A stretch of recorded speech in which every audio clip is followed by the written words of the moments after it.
Every Sunday, in neighborhoods throughout Los Angeles, people go to church seeking community, fellowship, and spiritual inspiration. Churches also provide a unique setting in which to spread the message of a healthy lifestyle. Churches have always been leaders in engaging and mobilizing communities, and with nutrition, education, and obesity prevention, it's no different. It's very personal. You're working with congregants and pastors on a very intimate level. I see it as more grassroots, more hands-on, very community-driven. Bishop J. John Bruno had a vision for spreading the news of good health at Episcopal congregations throughout Los Angeles, a vision that sprung from a very personal experience. I had been diagnosed with AML5 leukemia, and I did a lot of thinking. I think we should do something about feeding people properly and teach them how to live in a food desert in a healthy way. Tim has been a friend for a long time, and I started talking to him about it. The idea of Seeds of Hope came to us.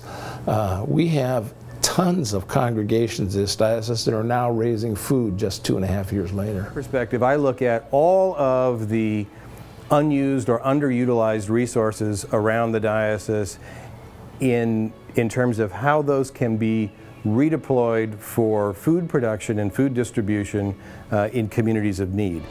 Seeds of Hope is present in over 100 churches and 24 schools throughout Greater Los Angeles.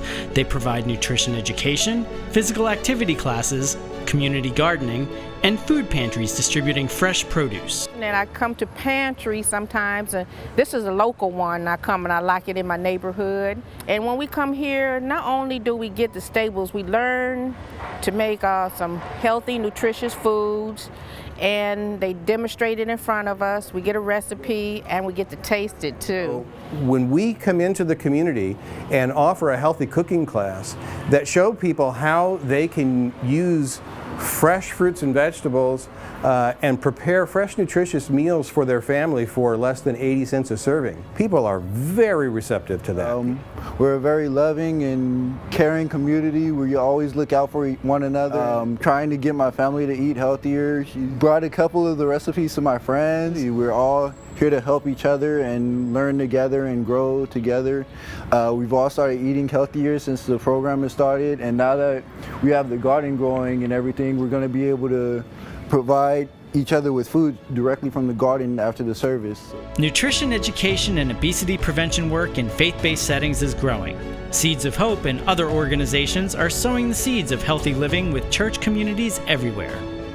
Our subcontractors work with about 75 churches, many of which have adopted policies around foods and beverages. But we feel like that's just the beginning, because parishioners speak with other parishioners, church leaders network together, and we feel like in addition to the churches we're working with, many other churches across the county are going to be joining the movement in support of their parishioners' health and the health of their communities.